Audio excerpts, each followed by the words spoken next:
Assalamualaikum warahmatullahi wabarakatuh.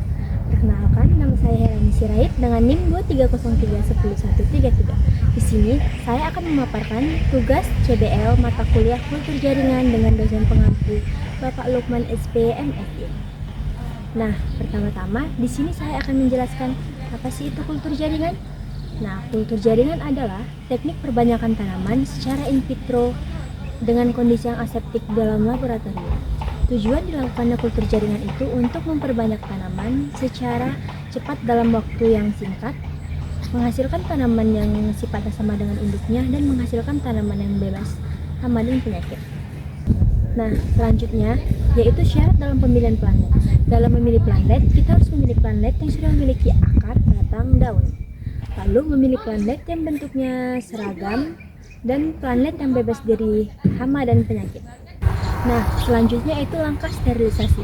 Sterilisasi ini meliputi 3 tahap. Yang pertama sterilisasi eksplan, yang kedua sterilisasi alat dan bahan, lalu sterilisasi ruangan. Pada sterilisasi eksplan dicuci di air mengalir, lalu direndam di lautan desinfektan, lalu dicuci kembali. Pada sterilisasi alat dan bahan, sterilisasi alat menggunakan solid selama 30 menit dan sterilisasi bahan menggunakan liquid selama 15 menit.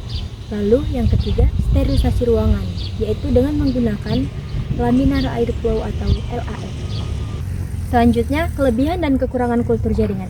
Apa sih kelebihan dan kekurangan kultur jaringan? Nah, di sini saya akan menjelaskan kelebihan dan kekurangan kultur jaringan.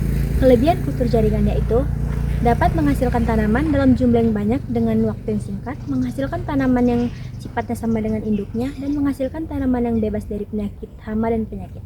Kekurangan kultur jaringan yaitu memerlukan biaya yang mahal, memerlukan keahlian khusus, risiko kontaminasi, dan terjadinya proses mutasi sel atau jaringan. Kultur jaringan dapat dilakukan untuk perbanyakan tanaman hortikultura. Nah, di sini saya mengambil tanaman hortikultura yaitu kentang. Pada tugas CBL ini saya mengambil jurnal yang berjudul Teknik Kultur Jaringan untuk Perbanyakan dan Konservasi Tanaman Kentang Solanum tuberosum secara in vitro dengan penulis Andi BC Sri Putri dengan penerbit Balai Besar Penelitian Bioteknologi dan Sumber Daya Genetik Pertanian. Nah, pertama-tama di sini saya akan menjelaskan. Kentang merupakan jenis tanaman hortikultura yang memiliki sumber protein yang cukup tinggi sehingga digemari oleh masyarakat. Perbanyakan tanaman kentang umumnya menggunakan umbi.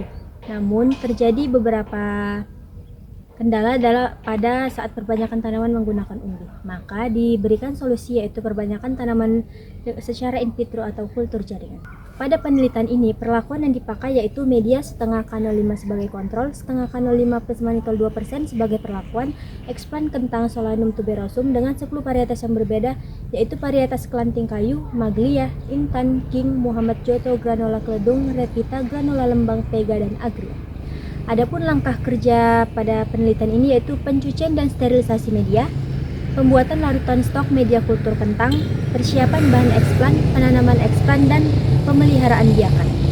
Lalu pada hasil penelitian ini yaitu yang pertama, pada media setengah K05 jumlah nodus terbanyak terdapat pada varietas granola, sedangkan pada media setengah K05 manitol 2%, 38 diperoleh hasil jumlah nodus terbanyak terdapat pada varietas GKLE. Hal ini disebabkan bahwa setiap konsentrasi manitol berbeda nyata pada pertambahan jumlah nodus.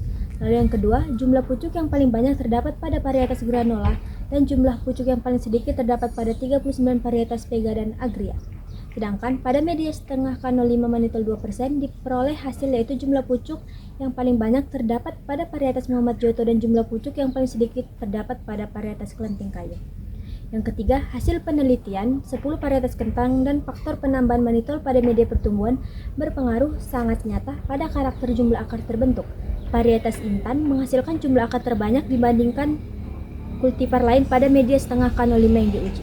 Lalu yang keempat, media setengah K05 menghasilkan tinggi tanaman kentang yang berbeda nyata dengan varietas lainnya, dan semua perlakuan manitol juga menghasilkan tinggi tanaman kentang yang berbeda satu dengan lainnya. Nah, kesimpulan yang dapat diambil dari hasil penelitian ini yaitu manitol 2% mampu menghambat pertumbuhan biakan kentang sehingga berpeluang diterapkan untuk konservasi in vitro jangka menengah dengan teknik pertumbuhan minimal. Jenis eksplan bagian pucuk yang paling baik untuk konservasi planet kentang sehingga memiliki viabilitas yang baik dan normal. Demikianlah video CBL saya ini. Lebih kurangnya saya mohon maaf.